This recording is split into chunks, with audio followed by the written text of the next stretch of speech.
What happens inside us when someone else receives the very thing you have been praying for? That is such a heavy question. Yeah, it is. And I don't mean a casual wish or just a fleeting desire. I'm talking about a profound, consuming longing. The kind of ache you might have cried over in the dark, when the house is finally quiet. Exactly.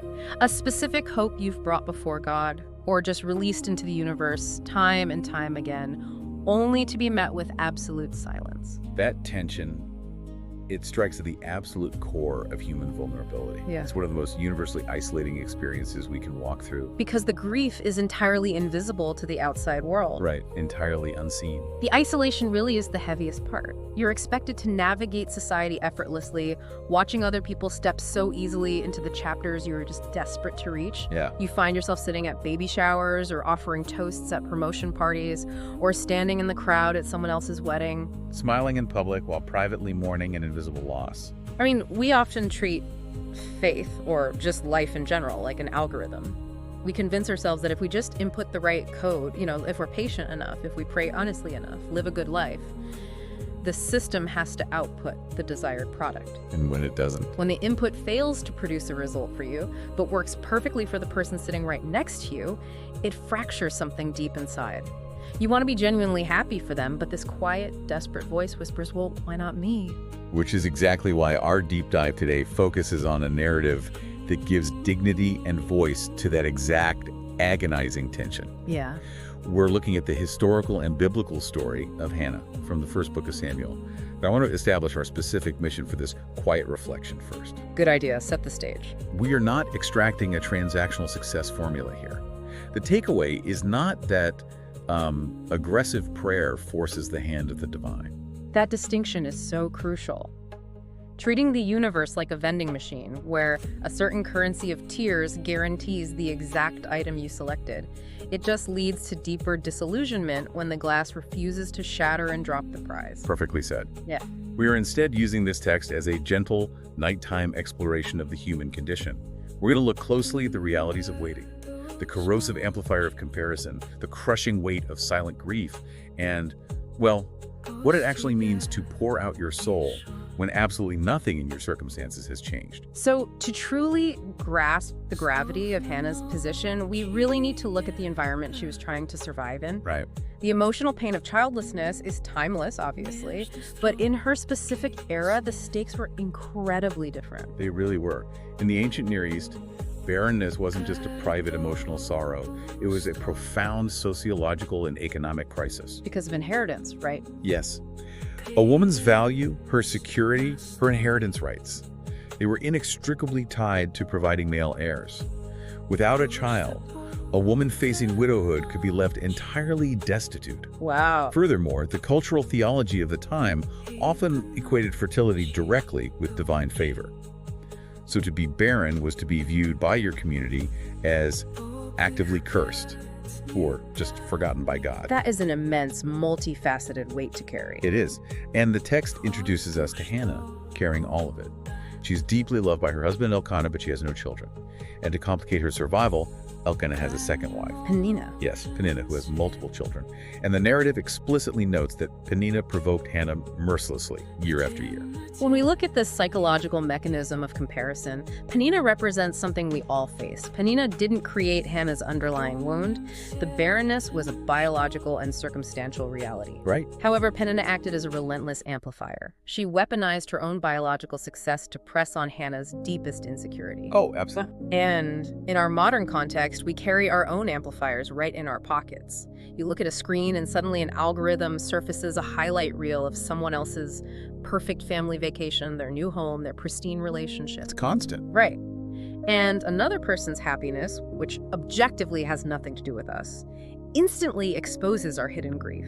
It forces us to confront our own unmet longings. And the cyclical nature of that provocation is what wears the human spirit down to the bone. The text emphasizes that this happened year after year. Year after year. Hannah's trauma wasn't a single catastrophic battlefield event that the whole community could mourn together. It was a slow, agonizing cycle of hidden grief that flared up dramatically every single year when the family traveled to the sanctuary at Shiloh. The repetition is where the soul fatigues. You endure the pain, you rebuild your defenses, you think you finally found a fragile peace with your circumstances. And then the calendar turns. Exactly. An anniversary arrives or a holiday forces the family together and the wound is torn completely open. In those moments of total exhaustion, human nature dictates that we turn to our closest companions for a lifeline. We look to the people who love us most to anchor us. We do. Yet, Hannah's interaction with her husband reveals a very painful limitation about human comfort. Elkanah attempts to intervene, but he entirely misses the shape of her grief. He does. He genuinely loves his wife, but his attempt at comfort is profoundly hollow. He sees her weeping, refusing to eat, and he asks her, "Hannah, why are you weeping? Why don't you eat? Why are you downhearted? More to you than 10 sons." That response is such a fascinating study in how we mishandle the grief of the people we love. How so? Well, Elkanah centers himself in her pain. He tries to use his affection as a logical cure for her sociological and spiritual crisis. He's essentially asking why his presence isn't enough to completely overwrite a fundamental longing she's carrying. Which is impossible. Right. It highlights the heartbreaking reality that being deeply loved by someone does not equate to being understood by them. Your family can adore you, but if they try to fix your pain with logic, instead of simply sitting with you in the dark, it only deepens the isolation. And that intense isolation pushes Hannah to a definitive breaking point. I want to read softly from the text, marking the moment she leaves the family table. It says, "In her deep anguish, Hannah prayed to the Lord, weeping bitterly." She takes this deeply misunderstood pain directly to the temple. She goes to the one physical location that represents sanctuary, seeking spiritual understanding. Yes. I do have to push back a little on the overarching narrative here, though. Okay, go ahead. If we view the divine as entirely sovereign, we have to grapple with the cruelty of this setup. If the ultimate historical goal was for God to bring a prophet into the world to guide Israel, why use Hannah's agonizing, years-long psychological torment as the crucible? It's a hard question. Why allow a woman to endure a decade of domestic emotional abuse from her rival just to prepare her to be a mother? It feels as though her trauma is merely a mechanical instrument used to achieve a political end for the nation. That is a profound and necessary challenge to the text. It forces us to look at the intersection of human suffering and divine orchestration. Yeah. The historical text doesn't shy away from the brutality of her waiting. One way theologians approach this tension is by suggesting that God wasn't simply inflicting pain to manipulate a timeline, but rather co-creating a specific kind of spiritual resilience out of a tragic biological reality. The era of the Judges, which this story sits at the end of, was characterized by widespread corruption and spiritual apathy. A prophet dedicated entirely to the reformation of the nation required a mother who had learned to surrender everything to God. I see. The depth of her desperation cultivated a radical dependency that comfortable circumstances never could have produced. And that dependency is immediately tested the moment she begins to pray. She arrives at the tabernacle carrying this immense emotional weight and is confronted by Eli, the high priest. Right. And instead of offering pastoral care, Eli observes her silent, weeping prayer and misdiagnoses her entirely. He assumes she's drunk. Which is staggering. But to understand Eli's assumption, we have to look at the religious culture of Shiloh at that time. Right, because prayer was different then. Exactly. Fervent, internal, silent prayer was not the standard practice. Worship and prayer were typically communal, vocal, and often liturgical. So it looks strange to him. Very. When Eli sees a woman moving her lips with no sound coming out, displaying raw, visceral emotion, he interprets her through the lens of the corruption that had become common in his own tabernacle. The psychological instinct in that specific moment, when the spiritual leader of your community essentially calls you a drunk while you're at your absolute lowest, is intense bitterness. Oh, for sure. If your family fails to understand you, your rival mocks you. And the highest religious authority deeply insults you in your most vulnerable moment. The most natural human reaction is to build a wall. It is to walk away, harbor deep resentment, and decide that the institution and the divine are just no longer worth your vulnerability. But Hannah's refusal to build that wall is the pivot point of the narrative. She absorbs the misunderstanding of her husband, the cruelty of her rival, and the judgment of her priest, and she refuses to let any of them dictate her spiritual posture. It's remarkable. It really is. She responds to Eli not with venom, but with remarkable clarity and dignity. I'll read her response. "Not so, my lord," Hannah replied. "I am a woman who is deeply troubled. I have not been drinking wine or beer. I was pouring out my soul to the Lord." The phrase pouring out my soul carries such vivid mechanical imagery. She isn't reciting a polite, carefully constructed liturgy. She is taking the container of her grief, her frustration, and her unmet longing and completely upending it before God. Just a visceral empty. Exactly. When we analyze human emotion, we realize how much energy we spend trying to sanitize our pain before we present it to the world, or even to the divine. Hannah stops filtering. And the core takeaway from her vulnerability is that being entirely misunderstood by humanity does not mean you're unseen by God. That's powerful. Your community, your loved ones, even religious institutions might look at your coping mechanisms and completely misdiagnose your heart. They might mistake your silent grief for something else entirely. But the divine is completely fluent in the language of poured out souls. The raw, messy, weeping honesty is the exact currency of genuine faith. The narrative takes a shift after this visceral emptying. Eli realizes his error, offers a blessing, and the text notes that Hannah walks away, her face no longer downcast. She found a measure of peace in the act of surrender itself, long before her physical circumstances altered. Yes. But eventually, the historical account tells us that she conceives. She gives birth to a son and names him Samuel, which translates to heard by God. The longing is finally fulfilled. However, we must zoom out to observe the socio-political landscape to understand the magnitude of what occurred. As we discussed earlier, Israel was in a dark, chaotic, spiritually bankrupt era. The nation desperately needed a steady prophetic voice to guide them out of the era of the judges and eventually anoint their first kings. So it was bigger than her. Much bigger. Yeah. The blessing Hannah received was a private joy, but it was simultaneously a public salvation. God was weaving Samuel's life into a massive historical tapestry. Acknowledging that broader context changes how we view periods of intense waiting.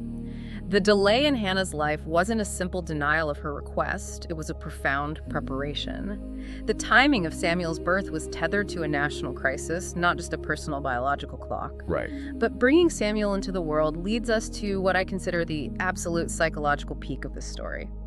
The most severe test of Hannah's faith wasn't enduring the barrenness. The truest test was navigating the fulfillment of her desire. It really was.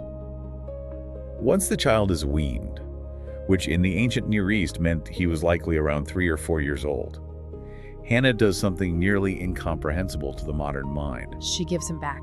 She packs up the toddler she spent over a decade weeping for, and she brings him back to the tabernacle at Shiloh. She returns to the very place where her grief was once misunderstood, bringing the living embodiment of her answered prayer. Yeah. When we look at the psychology of scarcity, human beings are wired to hoard what they lacked.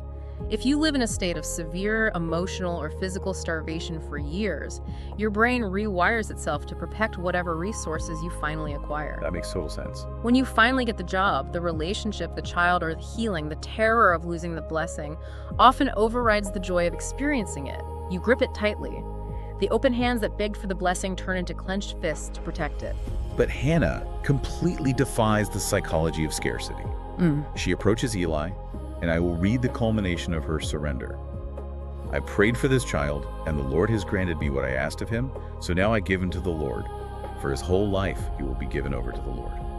The mechanics of that surrender are staggering.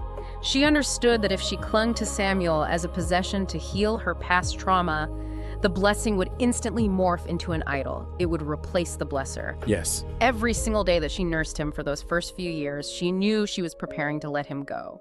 We spend immense amounts of energy focusing on how to survive unfulfilled longings.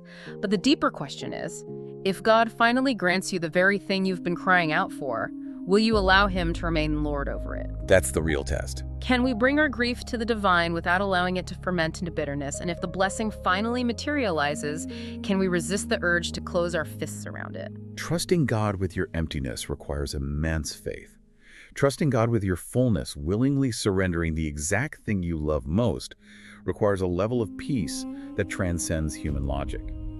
It is the ultimate expression of open hands.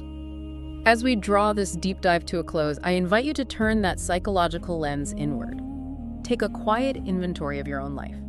What is the specific longing you have carried for so long that the ache has become your baseline? Have you allowed the constant glowing amplifier of other people's highlight reels to turn your quiet waiting into a loud, toxic resentment? Are you taking your pain and pouring it out honestly with all of its uncomfortable messiness? Or are you just silently constructing a fortress of bitterness? Those are the heavy, unspoken burdens we so often carry into the dark room at night. As you prepare to transition into rest, I want to offer a slow, peaceful reflection. Consider it a quiet gathering of those anxious threads, helping you release the tension of the day. Just take a moment. Take a deep, quiet breath. Lord, we ask that you would gently receive the unspoken pain of the person listening right now. Look upon the hidden wounds carried at the family table and the silent grief that feels far too heavy to articulate. Protect their mind and help them to wait without the slow poison of bitterness taking root in their heart. Grant them the profound, calming grace to stop measuring their behind-the-scenes struggles against the curated victories of everyone else. Give them the courage to pour out their soul honestly before you. Remind them that even when the world, their loved ones, or their spiritual leaders misunderstand their tears, you never do. You speak the language of their sorrow perfectly. If it aligns with your broader tapestry, help them to eventually receive their blessings with open hands, entirely free of the terror of scarcity. And grant them the quiet strength to surrender whatever they love most back to your care, trusting that you are a deeply good caretaker. Finally, Lord, grant them deep, uninterrupted rest tonight. Release the physical and emotional tension of their waiting, and let a heavy, comforting peace settle over their mind. The traditional takeaway from this story is that God was using Hannah's waiting period to prepare her to be the mother of a prophet. But consider the mechanism of time from a slightly different angle tonight. What if the silence in your life right now is not about preparing you for the blessing, but preparing the environment for what your waiting will ultimately produce? Israel had to reach a breaking point of absolute corruption under the leadership of Eli's sons before the nation was desperate enough to listen to a reformer like Samuel. The space Samuel was meant to occupy was not ready for him yet. The hardest part of faith is not just trusting that your own heart is being refined, it is trusting the unseen communal clock. The delay might be God meticulously clearing the stage in the chapters of your life where absolutely nothing seems to move, ensuring that when your answer finally arrives, it has the exact room it needs to change the world. Good night.